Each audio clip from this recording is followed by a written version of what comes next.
দেখুন বন্ধুরা, এই অশ্বত্থ গাছটি আজ থেকে প্রায় আমি 2 মাস আগে প্রতিস্থাপন করেছিলাম। তার ভিডিও অলরেডি আমার চ্যানেলে দেওয়া আছে। আজকে আমি গাছটির প্রথম কাটাছেঁটাই করব। এই যে এখানে গাছের সমস্ত পাতাগুলো আমি কাঁচি দিয়ে ভালো করে কেটে দেবো। এর ফলে কী হবে, নতুন যে পাতাগুলো বের হবে তার আকৃতি ছোট হবে এবং পাশ দিয়ে অনেক নতুন ডালপালা বেরোবে, যা গাছটির সুন্দর আকৃতি হবে। এর ফলে গাছটি সুন্দর বনসাই রূপ দেখা যাবে।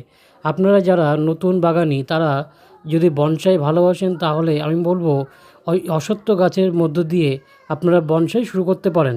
এখানে গাছের পাতাগুলি সব কাঁচি দিয়ে কাটা হয়ে গেছে। এবারে আমি এই গাছটি করে একটি মিশ্র সার দেব, ভালো করে গাছের গোড়ায় মিশিয়ে দেব এবং মেশানো হয়ে গেলে গাছের গোড়ায় ভালোভাবে জল দিয়ে দেবো। দিয়ে একটি ছায়াযুক্ত স্থানে কম করে 5 থেকে 10 দিন রেখে দেবো। আজকের ভিডিওটি এই পর্যন্তই। ভিডিওটা ভালো লাগলে অবশ্যই লাইক দিয়ে চ্যানেলটি সাবস্ক্রাইব করে দেবেন।